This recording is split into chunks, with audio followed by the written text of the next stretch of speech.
Eid special একটা cup সেমাই recipe আপনাদের সাথে আজকে শেয়ার করব। ঈদের মধ্যে এই কাপ সেমাইটা আপনারা রান্না করতে পারেন। কাপ সেমাইটা বানানোর জন্য প্রথমে আমার লাগবে লাচা সেমাই। সেমাইটা একটা ফ্রাই প্যানে একটু ঘি দিয়ে ভেজে নিব। আমি 3 চামচের মতো ঘি দিয়ে নিচ্ছি। এবার একটু লাল লাল করে ভেজে নিব।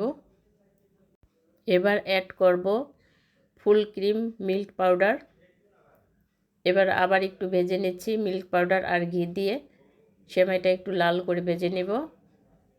ভাজা হয়ে গেলে এবার দিয়ে দিচ্ছি কনডেন্স মিল্ক। কনডেন্স মিল্ক দেওয়ার পরে আঠালো হবে সেমাইটা। এবার কিছুক্ষণ নাড়াচাড়া করে কনডেন্স মিল্কটা ভালো মতন এর সাথে মিশিয়ে নিচ্ছি। মিশানো হয়ে গেছে। এবার আমি যেই কাপের মধ্যে সেমাইটা বানাবো সেই কাপের মোল্ডে দিয়ে দিচ্ছি।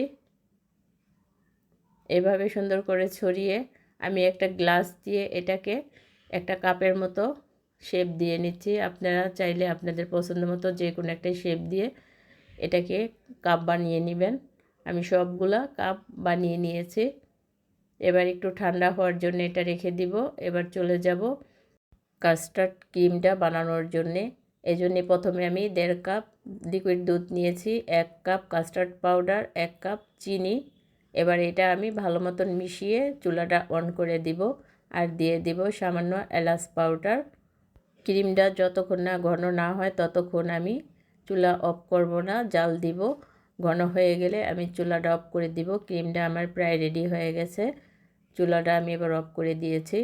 এবার কাপগুলা আমি এর সুন্দর করে কাগজটা উঠিয়ে নিচ্ছি। দেখেন কত সুন্দর পাখির বাসার মতো। এবার আমি এই কাপের মধ্যে ক্রিমগুলা আস্তে আস্তে দিয়ে দিচ্ছি।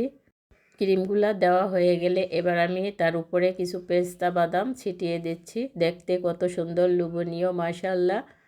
ঈদে অবশ্যই আপনারাও বানিয়ে খাবেন, এইভাবে বাচ্চাদের বানিয়ে খাওয়াবেন। সবাই ভালো থাকবেন। আল্লাহ হাফেজ।